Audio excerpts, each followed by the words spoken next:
নমস্কার বন্ধুরা, আপনাদের সকলকে সনাতন ধর্ম ইউটিউব চ্যানেলে অনেক অনেক স্বাগত।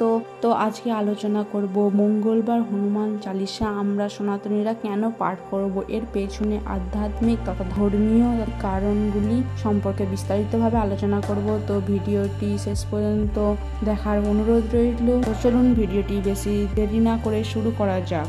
মঙ্গলবার হনুমান চালিসা পাঠ করার পেছনে যে সমস্ত কারণগুলি রয়েছে তার মধ্যে প্রথম কারণ হলো হনুমানজির বিশেষ বার।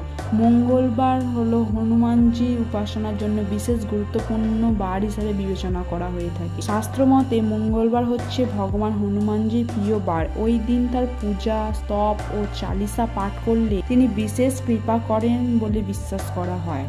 এছাড়া শক্তি ও সাহস অর্জনের জন্য হনুমানজিকে বলা হয় বজরংবলী, যিনি অপরাজেয় শক্তির প্রতীক। মঙ্গলবার হনুমান চালিসা পাঠ করলে মানসিক সাহস ও আত্মবিশ্বাস ও শারীরিক শক্তি বৃদ্ধি পায় বলে মনে করা হয়। মঙ্গল ও গ্রহদোষ থেকে রক্ষা। জ্যোতিষ শাস্ত্র অনুযায়ী মঙ্গল গ্রহের কুপ্রভাব বা মাঙ্গলিক দোষ দূর করতে হনুমান চালিসা অত্যন্ত উপকারী। মঙ্গলবার চালিসা পাঠ করলে মঙ্গল গ্রহ শান্ত হয় এবং জীবনে বাধা বিপত্তি কমে।